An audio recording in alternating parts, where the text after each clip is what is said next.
Hello, everyone. Welcome back to our competitive analysis and strategy class.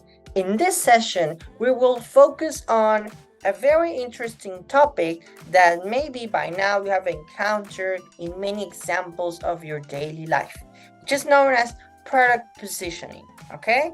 So, the first thing that we have to evaluate is that, well, how do I stand out from the rest of the competition at least? To be more specific with my product, okay? There are specific factors that you will have to encounter and analyze if you want to stand out, if you want to have more profits, and of course, if you want to extend, as you have seen in the previous session, the product life cycle, okay? You really need to invest in your product if you want to have the best results. And of course, you really need to analyze your competition, okay?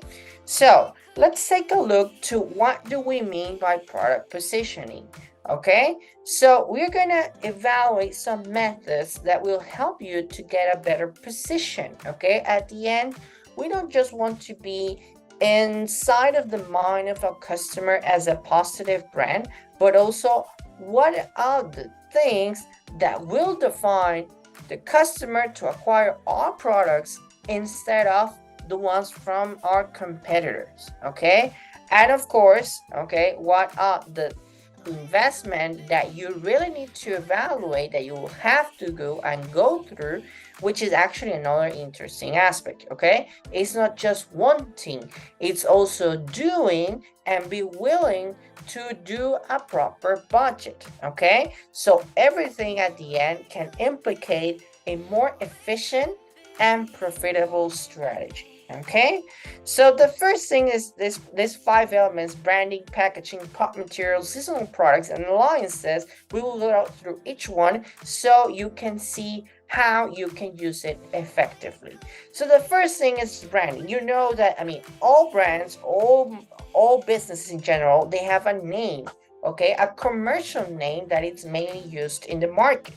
It's something that will define and will be the differentiation, the first differentiation that we want to clarify, okay? Of course, doing branding is more abstract and complex sometimes, because imagine that your name might be easier to remember, colorful. They also need to be something that relates in a positive way. Do not make contradictions with other cultures. It has to be registered and many other aspects. So that's why I suggest you to go to specialize yourself, or at least go with professionals that are dedicated in branding processes, okay? And also because branding by itself will help us to transmit correctly all the image and all the communication that we're going to go through, okay? And of course, those aspects will also complement and will be coherent with the values and expectations of customers.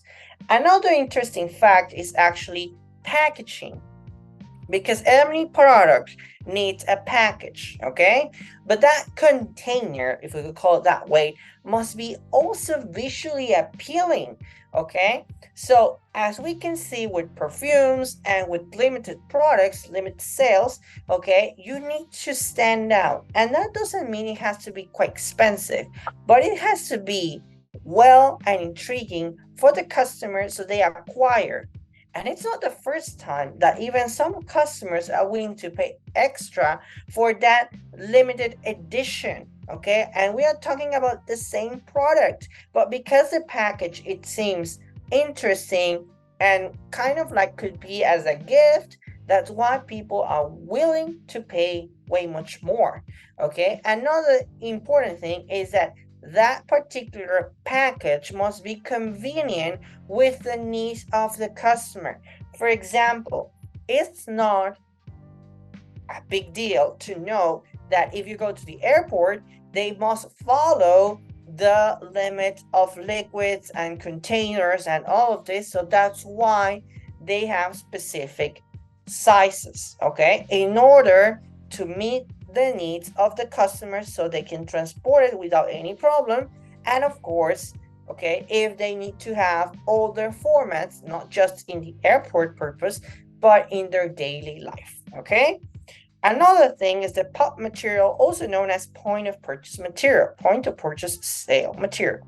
Okay, so as we can see here, in any retail store, you're gonna see that yes, product is allocated and is put in display, but no one can have a better performance if they don't actually invest in the visual way.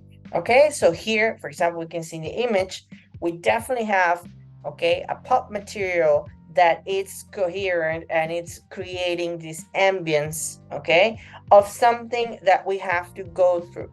Remember that your product, not all the times you will be the one that promote it, okay? And more importantly, in a retail store, many products will be at the same time with you. So POP material could be a very good approach so you stand out from the rest without even having a person there, okay? And of course, it enables a visual format, okay, that makes you to be different from the others. Another thing is seasonal products. Some companies, they decide that products need to be in a specific season. Of course, because they are taking advantage of, maybe because it's Christmas, maybe because it's autumn, or any season, okay? But one of the most effective example is known with Starbucks. As you know, they launch many products in seasonal aspects, okay? Such as the pumpkin spice latte. Also, in winter, particular Christmas, they might offer new formats, new packages, and as you can see here, there's also a combination of what we just mentioned. They are using, okay, seasonal products in maybe other adaptations of branding or in other formats of needs, okay? So this is a very positive thing, and it also provides like more earnings, because some people have questioned like why we don't have pumpkin spice latte all the year. Well, because also for Starbucks, that expectancy is used as an advantage. And of course, last but not least, alliances, okay? We can see many examples, for example, T-Mobile and Taco Bell, in which if you get something and of course you work with them or you have products with them, you can also have benefits. Somehow they are not competition, but they get together in order to provide more benefits.